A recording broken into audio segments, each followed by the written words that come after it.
Азыркы тапта элге жеткен маалыматтардын баары эле чындыкка дал келбейт. Арасында туура эмес маалыматтарда элди бүдөмүк пикирге алып келүүдө. Бул багытта медиалык жана маалыматтык сабаттуулук иш-аракеттеринин стратегиясын жана окуу программасын иштеп чыгуу боюнча улуттук семинар өттү.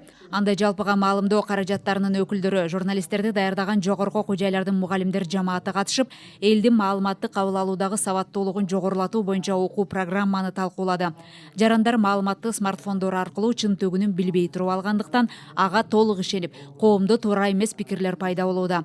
Мындан улам кандайдыр бир кабарды укканда анын канчалык чындык экендигин ылгап, электен өткөрүүнү үйрөтүү жолдору айтылды.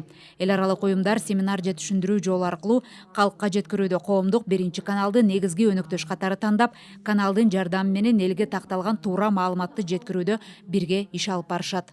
Азыр эми интернет бар, социалдык тармактар бар, ар түрдүү маалымат булактары бар, альтернативдүү, оппозициялык, позициялык, булардын баарын маалыматы ар түрдүү. Ошон үчүн биз биринчиден сынчыл ой жүгүртүүнү өстүрүшүбүз керек, экинчиден факт чекинг, бул фактыны жана субъективдүү жеке ой пикирди фактыдан, чындыктан кантип айырмалаш керек, ошону үйрөтүшүбүз керек. Ал үчүн 3-4 булактан караш керек. Бир эле жаңылык булагын карабай, 5-6 маалымат булагынан текшерип, анан чындыкка жетиш керек.